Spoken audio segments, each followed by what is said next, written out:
ओम नमः शिवाय।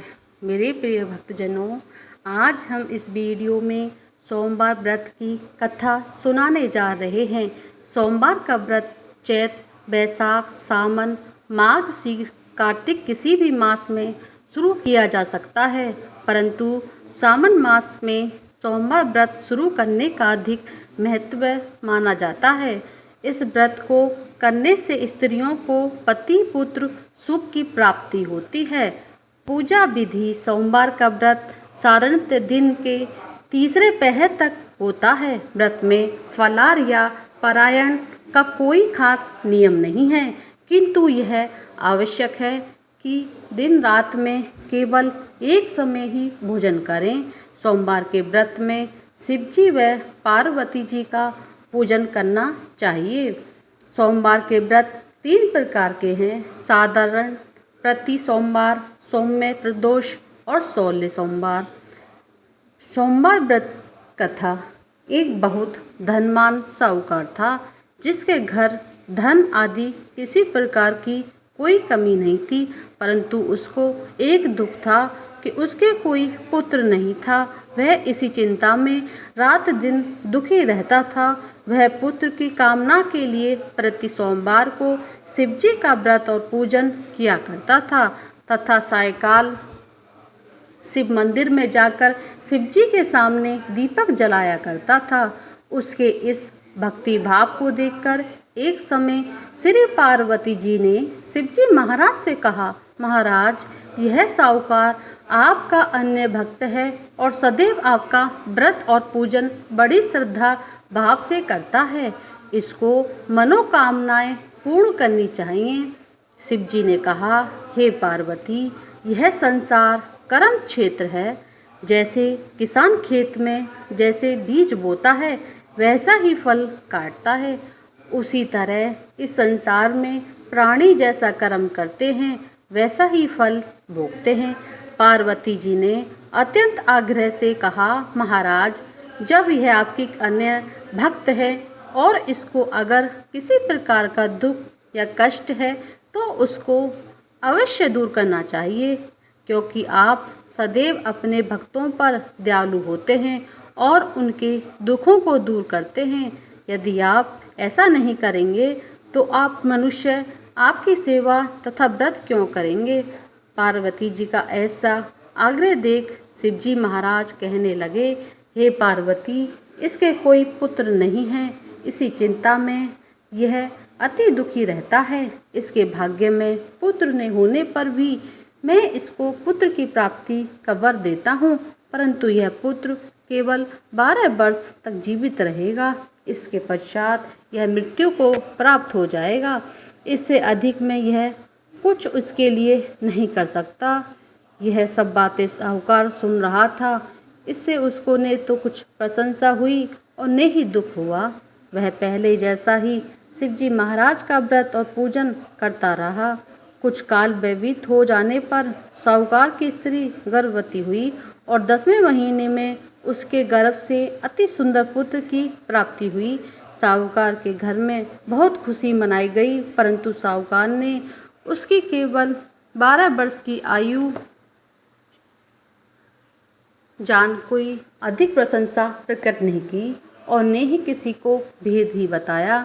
जब वह बालक 11 वर्ष का हो गया, उस बालक की माता ने उसके पिता से विवाह आदि के लिए कहा तो वह साहूकार कहने लगा, अभी मैं इसका विवाह नहीं करूँगा, अपने पुत्र को काशी जी पढ़ने के लिए भेजूँगा।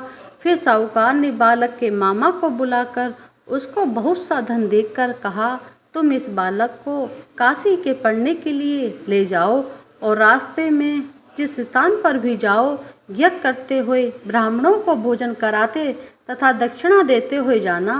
वह दोनों मामा भांजे यज्ञ करते हुए ब्राह्मणों को भोजन कराते हुए तथा दक्षिणा देते जा रहे थे। रास्ते में उनको एक शहर पड़ा। उस शहर में राजा की कन्या का विवाह था, परंतु जो राजकुमार विवाह कराने के लिए आया था वह एक आँख से काना था।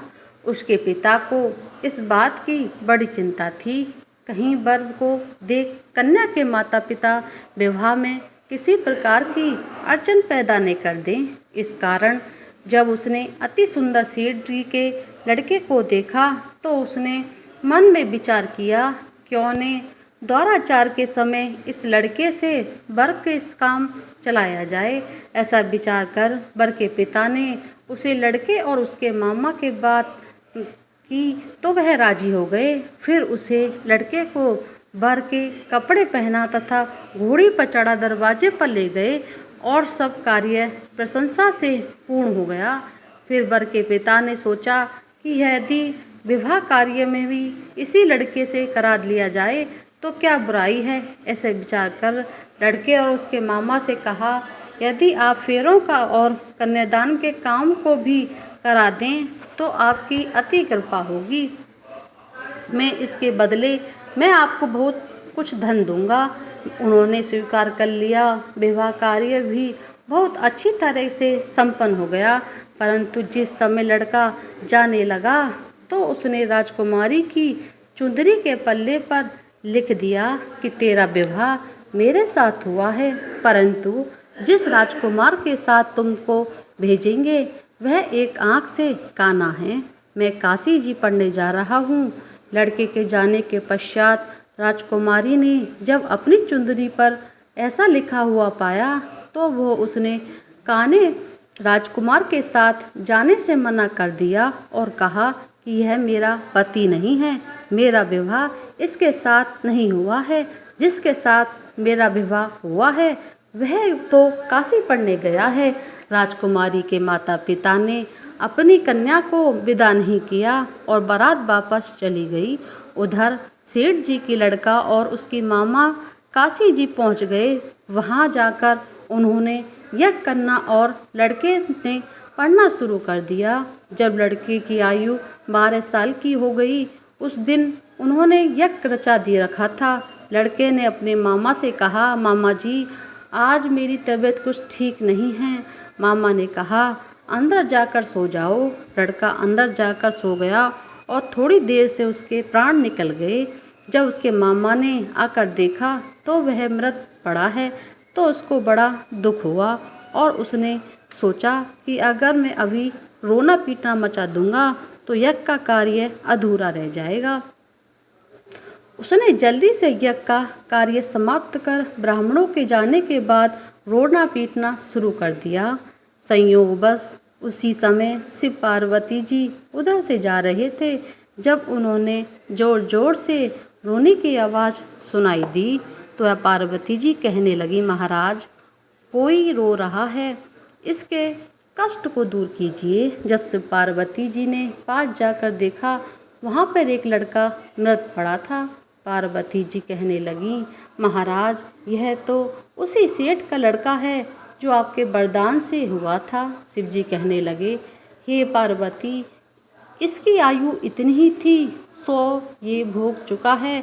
तब पार्वती जी ने कहा, हे महाराज इस बालक को और आयु दो, नहीं तो इसके माता पिता तड़प तड़प कर मर जाएंगे। पार्वती जी के बार बार आग्रह करने पर शिव जी ने उसको जीवन वरदान दिया और शिव जी महाराज की कृपा से लड़का जीवित हो गया। शिव पार्वती कैलाश चले गए। शिक्षा पूर्ण होने पर वह लड़का और मामा उसी प्रकार यज्ञ करते तथा ब्राह्मणों को भोजन कराते तथा दक्षिणा देते अपने घर की ओर चल पड़े। रास्ते में उसी शहर में आए जहाँ उसका विवाह हुआ था। वहाँ पर आकर उन्होंने यज्ञ आरंभ कर दिया। उस लड़के के ससुर ने उसको पहचान लिया और अपने महल में ले जाकर उसकी बड़ी खातिरदारी की। साथ ही बहुत दास दासियों सहित आदरपूर्वक लड़की और जमाई को विदा कर दिया। जब वे अपने शहर से निकट आए तो मामा ने कहा, मैं पहले घर जाकर खबर कराता हूँ। जब उस लड़के का मामा घर पहुँचा तो लड़के के माता पिता घर की छत पर बैठे थे और उन्होंने यह प्रण कर रखा था कि यदि हमारा पुत्र सुकुशल लौटा आएगा तो हम राजी खुशी नीचे उतर जाएंगे, नहीं तो छत से गिरकर अपने प्राण त्याग देंगे। इतने में उस लड़के के मामा ने आकर यह समाचार दिया कि आपका पुत्र आ गया है। तो उनको विश्वास नहीं आया। उसके मामा ने शपथ पूर्वक कहा कि आपका पुत्र अपनी पत्नी सहित साथ बहुत सारा धन लेकर आया है। तो सेठ जी ने आनंद के साथ उसका स्वागत किया और सब बड़ी प्रशंसा के साथ रहने लगे। इसी जो कोई भी सोमवार के व्रत को धारण करता है अथवा कथा पढ़ता है, सुनाता है, उसकी समस्त मनोकामनाएं पूरी होती हैं तथा इस लोक में सुख भोग कर अंत में सदा शिव लोक को प्राप्त होता है। बोलिए शिव पार्वती मैया की जय।